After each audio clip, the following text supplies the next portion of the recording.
Bonjour à toutes et bonjour à tous, j'espère que vous allez bien, c'est Marco.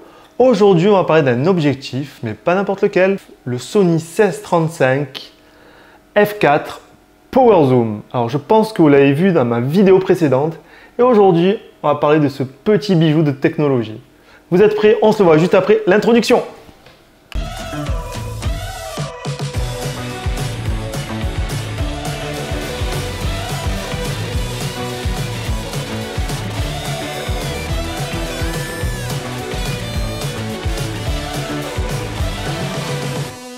Alors pour ceux qui découvrent ma chaîne, n'hésitez pas à vous abonner car ici on va parler vidéo, photos, trucs astuces, tests matos comme aujourd'hui. Et puis je fais également quelques petits vlogs, je pars en voyage donc je vous fais des petites vidéos.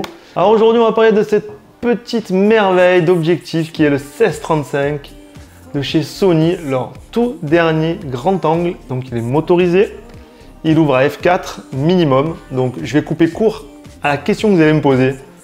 Marco, faut-il mieux investir dans un 2.8 ou dans ce tout dernier f4? Parce que vous savez qu'il existe ce 1635, il existe en f4, c'est un ancien modèle, mais il existe également en G Master à 2.8, mais là il coûte quand même un grain. Donc si vous êtes comme moi, que vous utilisez un hybride, moi je vous conseille celui-là parce qu'il se débrouille aussi bien en photo qu'en vidéo. Mais attention, il est quand même plus orienté vidéo car il n'ouvre qu'à f4. Si vous faites que de la photo, purement de la photo, moi je vous conseille quand même de vous orienter plus sur le 2.8, surtout si vous aimez faire des photos avec un gros bokeh. Voilà.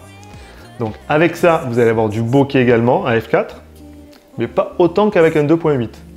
Ensuite, pour moi, de ce que j'ai pu tester, de ce que j'ai vu, il est quand même vraiment plus orienté pour la vidéo. En fait, moi quand je filme, j'aime bien avoir du contexte à l'image, c'est-à-dire j'aime bien qu'on voit mon arrière-plan, qu'on voit les gens qui passent, qui m'entourent, tout ça.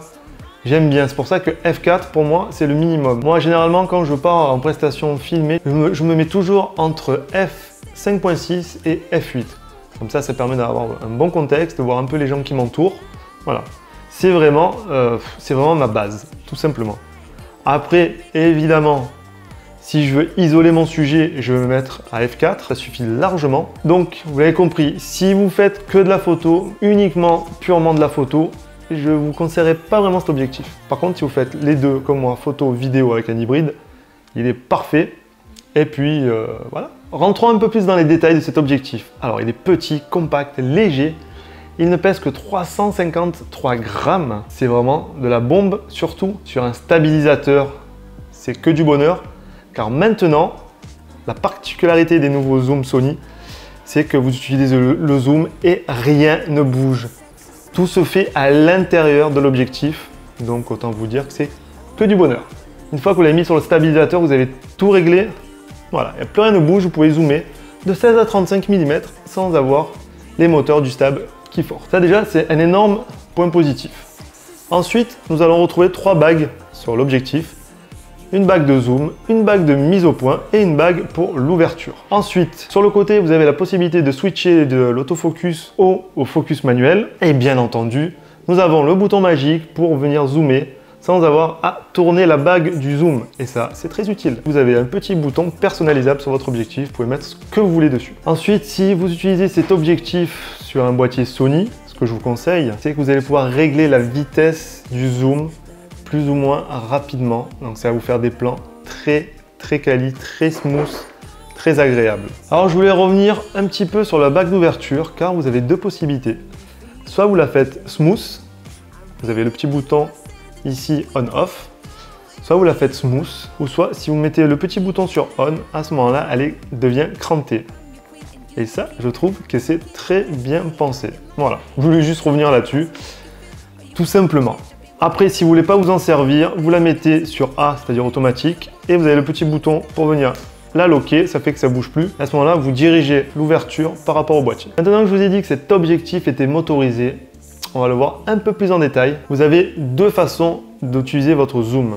Soit avec la bague qui est très smooth pour justement éviter tous les micro-tremblements. Après, c'est à vous à voir si vous voulez utiliser ça. Ou sinon, sur le côté, vous avez le petit bouton qui vous permet de venir zoomer et dézoomer. Petit bouton, très bien pensé, très pratique. Alors, un autre point très important avec cet objectif, c'est qu'il est parfait pour faire du vlog Là, je me suis mis au 24 mm. Il est stabilisé, le boîtier est stabilisé. Donc voilà, c'est vraiment un combo parfait pour vlogger, je trouve. Car regardez, je le tiens à une main, sans souffrir. Il est très compact. Bon, le boîtier aussi n'est pas très lourd. Donc voilà, pour le vlog, c'est vraiment excellent. Les potes, c'est aussi très stylé de vlogger sur un skate électrique.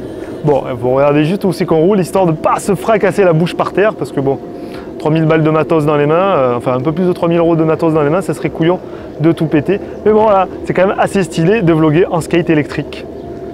Bon, le soleil sort, c'est très bien. Pour conclure cette petite vidéo, vous l'avez compris, cet objectif est vraiment votre compagnon parfait en vidéo et en photo si vous shootez avec un hybride. Il est parfait pour de la vidéo avec son zoom motorisé, toutes ces petites options de bague, la possibilité de régler le moteur zoom avec votre boîtier pour qu'il soit très smooth. C'est vraiment le compagnon idéal à avoir dans son sac. Par contre, je ne vous ai pas parlé du prix. Alors ça pique un peu, mais bon, qu'est-ce que vous voulez? Vous voulez avoir le dernier modèle avec toutes les dernières évolutions, options, technologies, c'est un prix. Donc ce petit joujou, vous allez le trouver à 1500 €. En même temps, il est sorti il y a un mois, donc vous ne le trouverez pas moins cher. Ça fait toujours moins cher que le même modèle en 2.8 G-Master qui lui coûte 2008.